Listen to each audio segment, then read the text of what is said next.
agora abrir a palavra do Senhor em Gênesis, no capítulo 2. Queria convidar você a abrir o texto em Gênesis, no capítulo 2.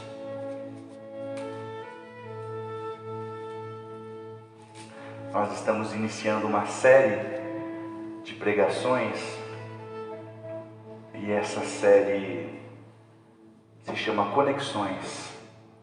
Nós queremos fazer conexões entre a teologia do Antigo Testamento e a perspectiva cristã do Novo Testamento. Muitas vezes o texto do Antigo Testamento tem sido usado como pretexto para corromper a teologia cristã. Então a ideia é que nos próximos até meses, talvez a gente leve uns 2 meses, a gente vá fazendo essas conexões e essas pontes. Então eu queria te convidar a meditarmos hoje sobre o Shabat. Capítulo 2, versículo 1 e 2 diz assim: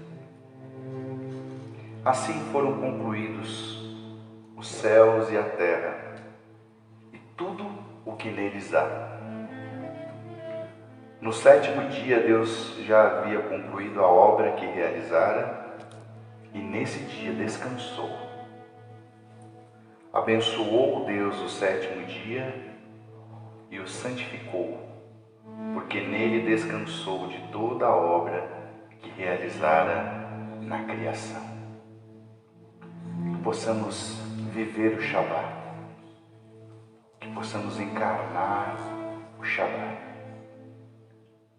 que o Senhor ministre aos nossos corações nessa manhã, em nome de Jesus. Amém e amém. Tem uma história contada pelo Rubem Alves que ela foi muito repetida, até porque o Rubem Alves é um escritor de contos infantis. A história se chama O Galo que Cantava para o Sol Nascer. Então, o galo, em meio ao galinheiro e aos outros bichos, ele achava que ele tinha uma responsabilidade. E a responsabilidade do galo era a seguinte: ele precisava acordar mais cedo do que todos os outros animais, porque ele tinha que cantar para o sol nascer. E ele se sentia responsável por isso. Então todos os dias ele colocava o seu celular para despertar. Então você já vê que é um galo moderno, tecnológico. Colocava lá o seu celular para despertar. E no momento certo ele cantava e o sol nascia e os outros bichos ficavam encantados. O sol nasceu porque o galo cantou. Um belo dia, ele não colocou o seu celular para carregar como devia e ele se atrasou. E quando ele levantou para cantar para o sol nascer, aconteceu algo interessante: o sol já tinha nascido. E todos os bichos zombaram dele. Você imagina o peru, por exemplo, que é mais espalhafatoso. Você não faz o sol nascer? E ele foi para casa muito triste, porque ele descobriu naquele dia que o sol não nascia porque ele cantava. Passou meses deprimido. Um belo dia, antes do sol nascer, ele se levanta e canta. E os bichos começam a rir dele novamente e dizem: Por que você está cantando, galo velho? Você está cantando para o sol nascer? E ele diz: Antes eu era louco e cantava para o sol nascer. Agora eu sou místico e canto porque o sol nasceu. Antes eu era um louco. Eu achava que tudo dependia de mim e achava que tinha superpoderes e cantava para o sol nascer. Agora eu me tornei místico e descobri que o mundo não gira ao meu redor. E eu canto e celebro poeticamente, porque eu já descobri que o sol nasce independente de mim mesmo. Então eu canto porque o sol nasceu. Canto em gratidão. Entenderam o espírito da coisa? Pois bem, um dos primeiros mandamentos que a gente vê na Bíblia é o Shabat, é o sábado. E ele tem sido corrompido por algumas denominações cristãs. Aqui eu não quero entrar no mérito sobre guardar ou não guardar o sábado, mas mais uma vez os religiosos costumam tratar o sábado ou tratar qualquer coisa que lhes venha à mão como dogma, como obrigação. E isso cresceu tanto nos tempos de Jesus que os religiosos do seu tempo começaram a colocar medidas de trabalho.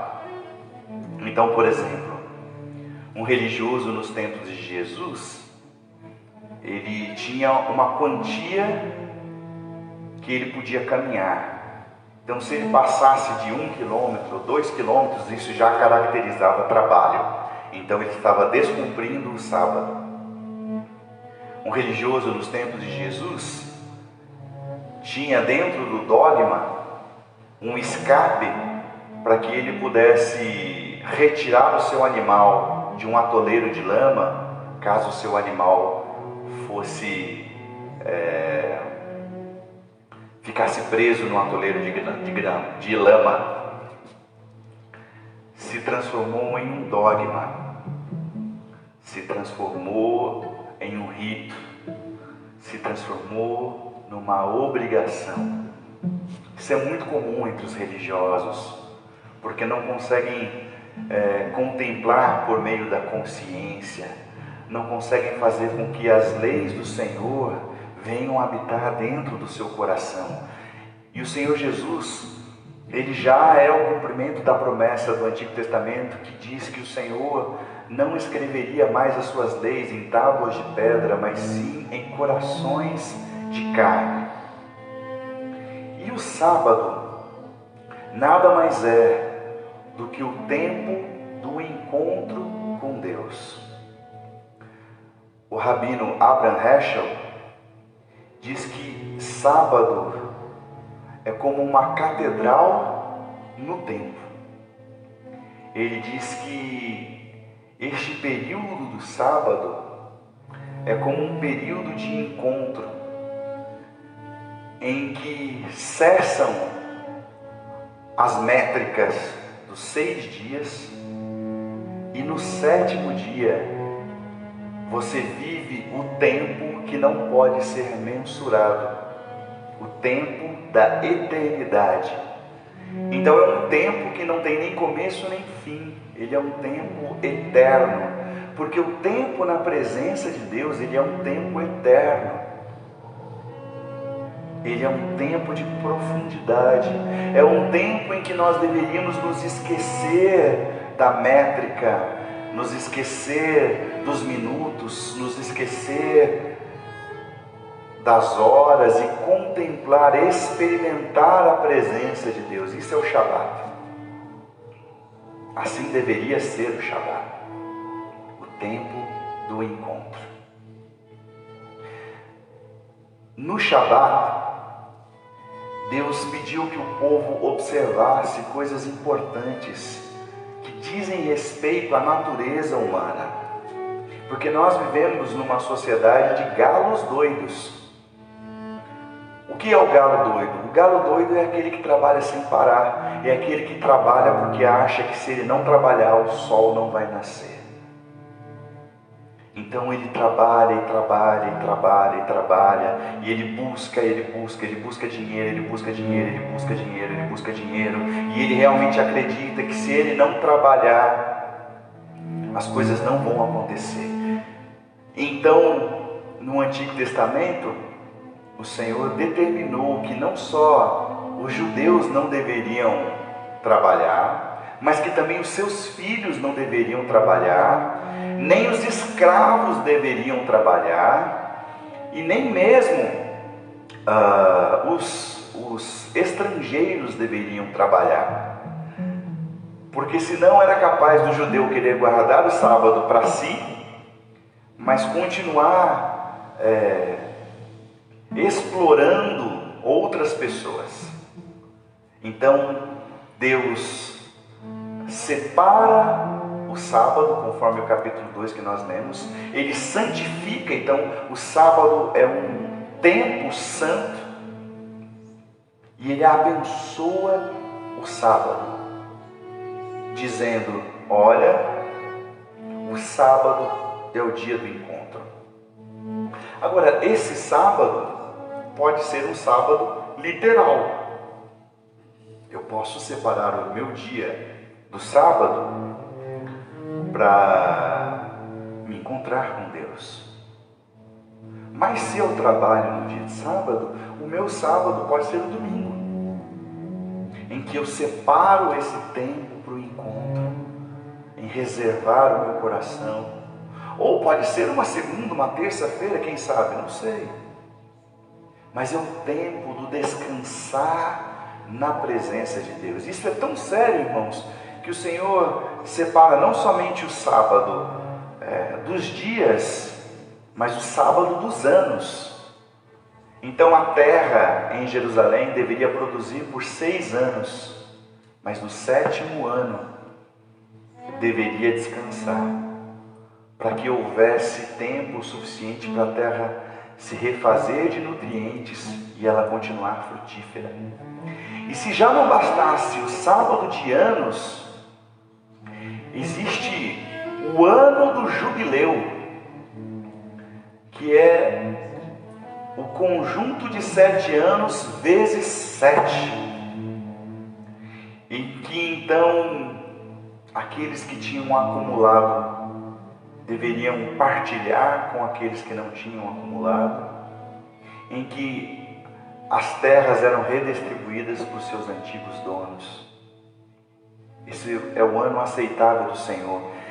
Esse ano aceitável do Senhor é quando o Senhor Jesus diz que o Senhor me ungiu para dar vista aos cegos, para libertar os oprimidos e para pregar o ano aceitável do Senhor. Ali a melhor tradução seria o ano do jubileu. Porque o Senhor sabe da corrupção do coração humano. Nós não somos máquinas, queridos.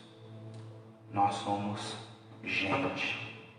Nós somos seres humanos. E mesmo a terra, organicamente falando, não é máquina de produzir. A terra, ela é abençoada por Deus para produzir no tempo certo, nas estações certas.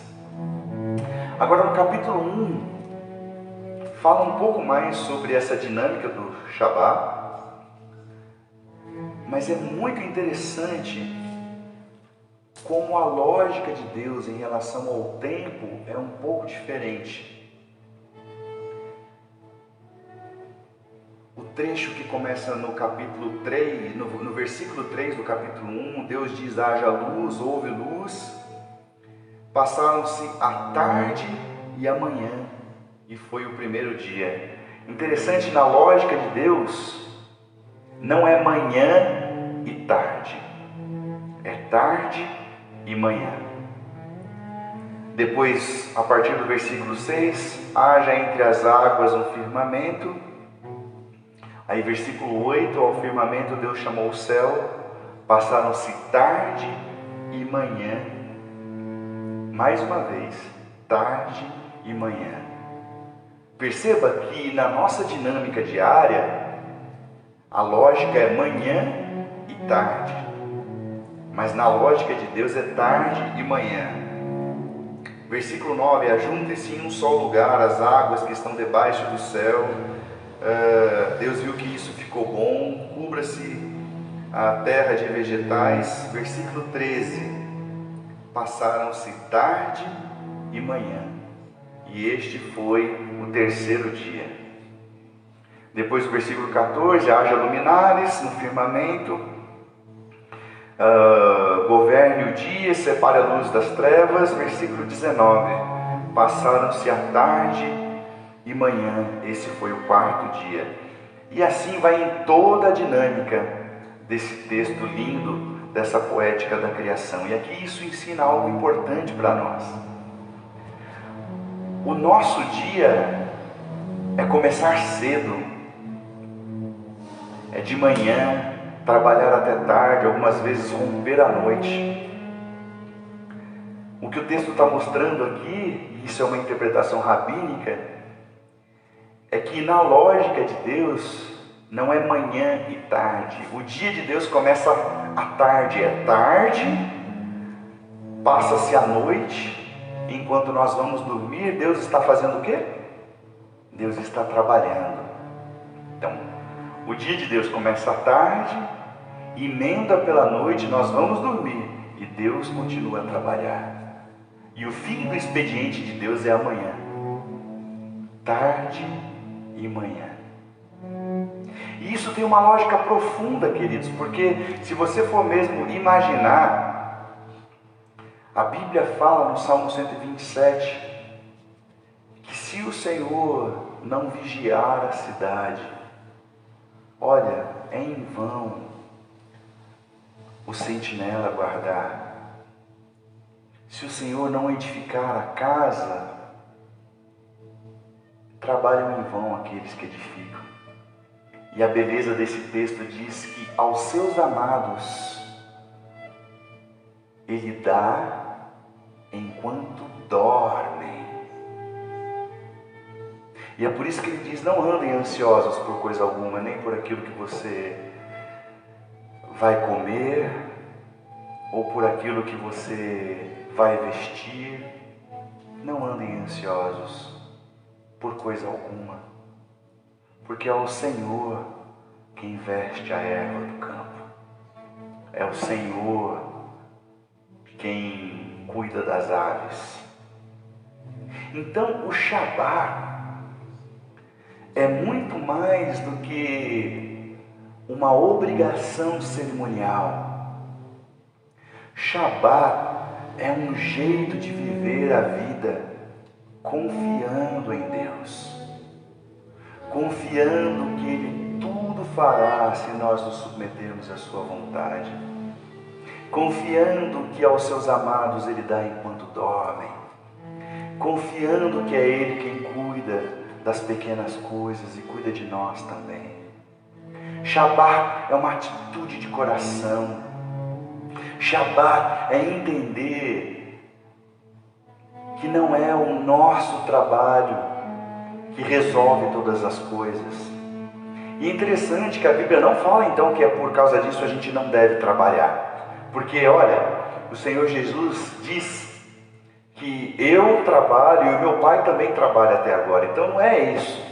Shabat não é deixar de trabalhar. Shabat é trabalhar, mas saber que é o Senhor quem abençoa.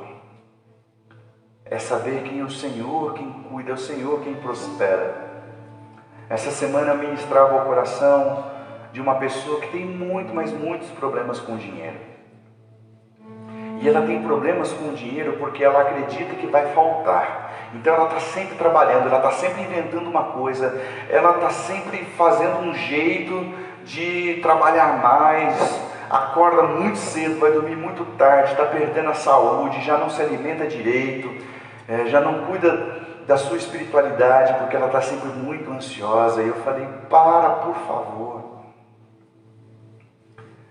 Nós lemos juntos o texto de Jeremias e eu contava para ela que os planos que o Senhor tem sobre nós é um plano de nos fazer prosperar e não de nos fazer mal. Mas essa prosperidade dos planos de Deus não tem nada a ver, quer dizer, não tem nada a ver não, mas não é o centro dessa prosperidade, não é a prosperidade financeira. É o shalom de Deus que eu já ensinei, porque o judeu tem consciência de que shalom é paz, mas é paz em muitas áreas da vida. Shalom é o equilíbrio na sua vida espiritual. Então, alguém que é próspero na sua espiritualidade. Shalom também é a prosperidade emocional, porque uma coisa está conectada à outra. Se eu vivo a prosperidade espiritual, o Senhor começa a reinar no meu coração e me dá prosperidade emocional. Shalom também é prosperidade de saúde, saúde física. Então, com a minha espiritualidade, com as minhas emoções no lugar, eu começo a cuidar bem do meu corpo. Shalom também é prosperidade relacional. É uma família, ou são os amigos que vivem em harmonia, em comunhão, em equilíbrio. E por último, e também prosperidade financeira. Estes são os planos que tenho para vós, diz o Senhor, conforme Jeremias. Planos de fazê-los prosperar, de dar shalom e não de lhes fazer mal. Então, clamarei, passareis a orar a mim e eu os ouvirei quando me buscarem de todo o vosso coração. Serei achado por vós, diz o Senhor, e farei mudar a vossa sorte. Precisamos viver o Shalom, o Shabat, que são elementos do Antigo Testamento que se aplicam a nós. Não de forma religiosa. Foram brigar com os discípulos de Jesus porque foram colher espigas no dia de sábado.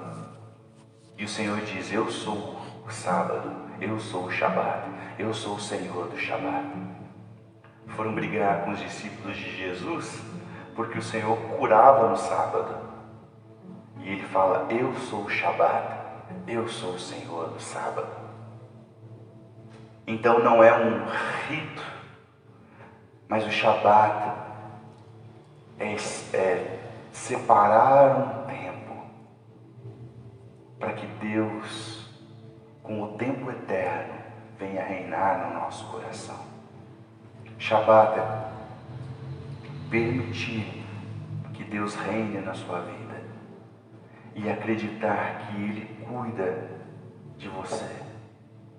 E Shabat é o dia do encontro, é voltar ao encontro que Adão tinha na viração do dia.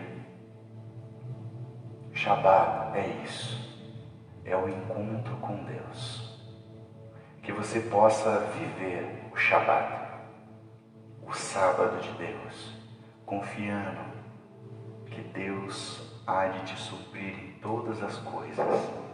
Mas mais do que tudo, celebrando a comunhão entre você e Deus.